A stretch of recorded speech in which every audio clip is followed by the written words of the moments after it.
Hello everyone, welcome to new video.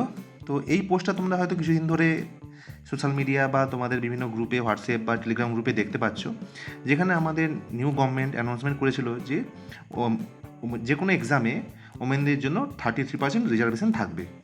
তো এটা নিয়ে অনেকেরই অনেক কনফিউশন তৈরি হয়েছে, অনেকের অনেক কোয়ারিজ রয়েছে কি এটা নিটের ক্ষেত্রে অ্যাপ্লিকেবল হবে কি হবে না, এইবারে নিটের ক্ষেত্রে এটা যদি অ্যাপ্লিকেবল হয় তাহলে কাট অফের উপর কেমন এফেক্ট পড়বে।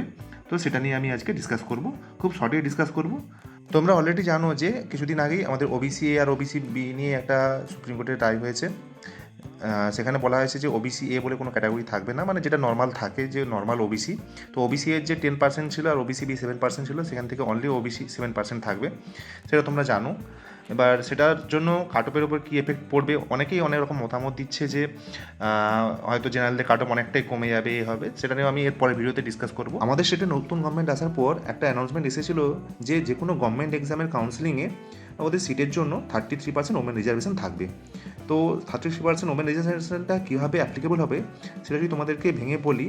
এখন যে ওবিসি এ বাদ পড়ার পর বিভিন্ন ক্যাটাগরি ওয়াইজ যে পার্সেন্টেজটা আছে সেটা হলো জেনারেলের জন্য 55%, ওবিসি 7%, এসসি 22%, এসটি 6% আর ইডব্লিউএস 10%। তার মানে হচ্ছে যদি 100টা সিট হয়, মানে 100টা সিট হয়, তার মধ্যে 55 সিট হচ্ছে আমাদের জেনারেল, ওবিসি হচ্ছে 7টা, এসসি 22টা, আর হচ্ছে এসটি 6টা, আর ইডব্লিউএস 10টা। এই যে টোটাল সিট, 33% পাবে হচ্ছে, মানে প্রত্যেকটা ক্যাটাগরি ওয়াইজ 33% পাবে হচ্ছে আমাদের ওমেনসরা। কিন্তু সবার এখানেই কোশ্চেন যে এটা কি আমাদের ওয়েস্ট বেঙ্গলের যে নিট কাউন্সিলিং স্টার্ট হবে আর 1 মাসের মধ্যে, সেখানে কি এটা অ্যাপ্লিকেবল হবে? আমার মতে এটা কখনোই অ্যাপ্লিকেবল হবে না। কারণ এখানে বলা হয়েছে, যখন আমাদের নিউ গভর্নমেন্ট অ্যানাউন্সমেন্ট করেছিল যে কোনো গভর্নমেন্টের এক্সামে, মানে আমরা গভর্নমেন্টের আন্ডারে পড়বো, অবশ্যই পড়বো, ঠিক আছে, কিন্তু এটা বলতে চাইছি স্টেট গভর্নমেন্টের কোনো এক্সামে, মানে হচ্ছে এসএসসি বা হচ্ছে বিভিন্ন রকম প্রাইমারি হাই স্কুলের এক্সাম, বা কোনো হচ্ছে নিয়োগের ক্ষেত্রে group D group C staff নিয়োগের ক্ষেত্রে যে এক্সামগুলো হবে, এটা সেখানে অ্যাপ্লিকেবল হবে, কিন্তু এটা নিটের ক্ষেত্রে কোথাও অ্যাপ্লিকেবল হবে না।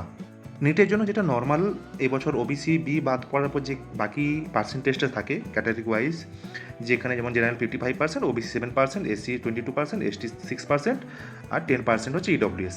আর প্রত্যেকটা ক্যাটাগরির বা টোটাল ওভারঅল বলতে পারো 5% হচ্ছে পিডব্লিউডি সিট থাকে। তো এটাই অ্যাপ্লিকেবল হবে নিটে 2026 ওয়েস্ট বেঙ্গল কাউন্সিলিংয়ে, ঠিক আছে। এর পরের ভিডিওতে আমি বলবো যে ওবিসি এ বাদ পড়ার পরে ক্যাটাগরি ওয়াইজ কাট অফ কীভাবে চেঞ্জ হতে পারে।